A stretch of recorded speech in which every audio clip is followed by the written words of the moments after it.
मित्रांनो, आज आपण निफ्टीचं वीकली अनालिसिस करणार आहे. चला तर मग लगेच व्हिडिओला सुरुवात करू. कधी तुम्ही आपले रेग्युलर व्ह्यूवर आहे, मागचा व्हिडिओ कधी तुम्ही पाहिला असणार तर मी इथे एक तुम्हाला रजिस्टन्स सांगितलं होतं की याच्या उपर कधी मार्केट निघालं तर आपल्याला एक बुलिश ट्रेड पाहायला मिळू शकतो आणि ते लाईफ टाईम हायकडे सुद्धा मार्केट जाण्याची शक्यता आहे. पण हे असं झालं नाही का?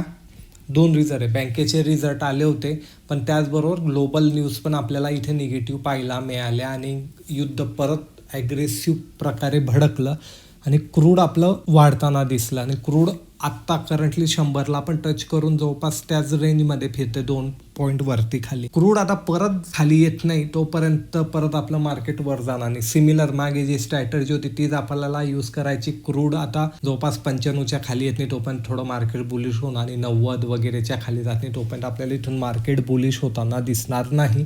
आणि 100च्या वरती कधी जाते तर सेलिंग प्रेशर अजून येणार आहे. तर लेवल किती ॲक्युरेट काम करतात. आता जो सपोर्ट आहे मायक्रो सपोर्ट तो इमिजिएटली या ठिकाणी आणि याच ठिकाणी येऊन विकली कॅन्डल क्लोज केली आणि कधी तुम्ही नीट पाहिलं तर आपल्याला एक आहे ना ॲग्रेसिव्ह अशी ट्रेंड लाईन पण इथे पाहायला मिळते. आता या ट्रेंड लाईनमध्ये काय समजतंय की एक्झॅक्टली मेजर सपोर्ट आणि ट्रेंड लाईनचा सपोर्ट या ठिकाणी आपल्याला पाहायला मिळतो. आता हे दोन्ही कधी ब्रेक झाले तर खालचं पहिलं टार्गेट आपल्यासाठी हे राहणार आहे. त्यानंतर आपल्यासाठी सेकंड टार्गेट या ठिकाणी हेही दिसू शकतं कधी ट्रेंड लाईन आणि सपोर्ट ब्रेक झाला तर. आणि इथून कधी बाउन्स बॅक घेतलं तर फर्स्ट टार्गेट हे आणि इथून वर गेल्यानंतर आपल्याला अजून एक नवीन रॅली पाहायला मिळू शकते. पण आपल्याला आता क्रूडवर लक्ष ठेवायचं आहे. 5-5 पॉईंटचा बफर घ्यायचा आहे. 100च्या वरती ते निगेटिव्हच आहे आपल्यासाठी.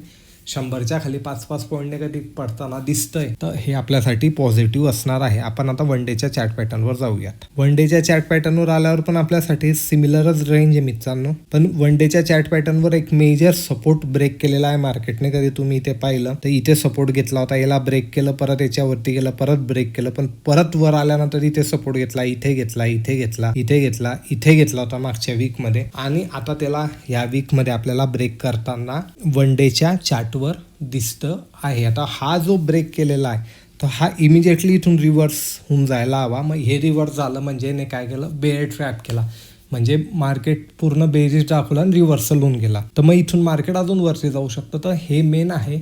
आणि युद्धाच्या संदर्भात जोपर्यंत काही पॉझिटिव्ह गोष्ट आहेत नाही तोपर्यंत आपल्याला मार्केटमध्ये नवीन रॅली पाहायला मिळणार नाही.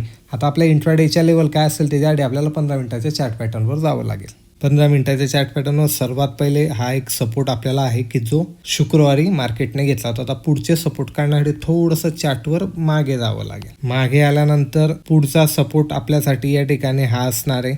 यालाही कधी ब्रेक केलं तर हा सपोर्ट आपल्यासाठी इथे हा असणार आहे आणि यालाही कधी ब्रेक केलं तर लास्ट सपोर्ट आपल्यासाठी इंट्राडेला हा असणार आहे. नवीन सपोर्ट तुम्हाला माहिती आहे, आपण हे आपल्या टेलिग्राम चॅनलला देतो. याच्यावरती खाली कधी मार्केट गेलं. आता अजून एक सपोर्ट आपण आयडेंटिफाय करू शकतो इमिजिएटली, जो की हा लहान सपोर्ट राहणार आहे. हा असू शकतो, मार्केट इथून खाली येऊ शकतो. आता रजिस्टन काय राहणार आहे तर सर्वात पहिलं हे रजिस्टन आहे की जे फ्रायडेचं होतं. रजिस्टन घेऊन थोडं खाली आलं होतं. यालाही कधी ब्रेक केलं तर पुढचं रजिस्टन आपल्यासाठी हे असणार आहे. यालाही कधी ब्रेक केलं तर त्याच्या पुढचं रजिस्टन आपल्यासाठी हे असणार आहे.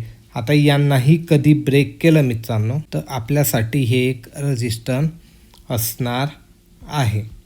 आता तुम्हाला सिम्पल काय करायचं आहे, या लेवल आहे ना चार्टवर लावायच्या. चार्टवर लावून त्याची ॲक्युरेसी पाहिजे. क्रॉस चेक करण्यासाठी टेलिग्राम चॅनलला जाऊन तुम्ही ते क्रॉस चेक करू शकता. व्हिडिओ कधी आवडला असेल, काही नवीन शिकायला मिळालं असेल तर लाईक, शेअर, कमेंट नक्की करा. मी भेटेल पुढच्या व्हिडिओमध्ये. धन्यवाद.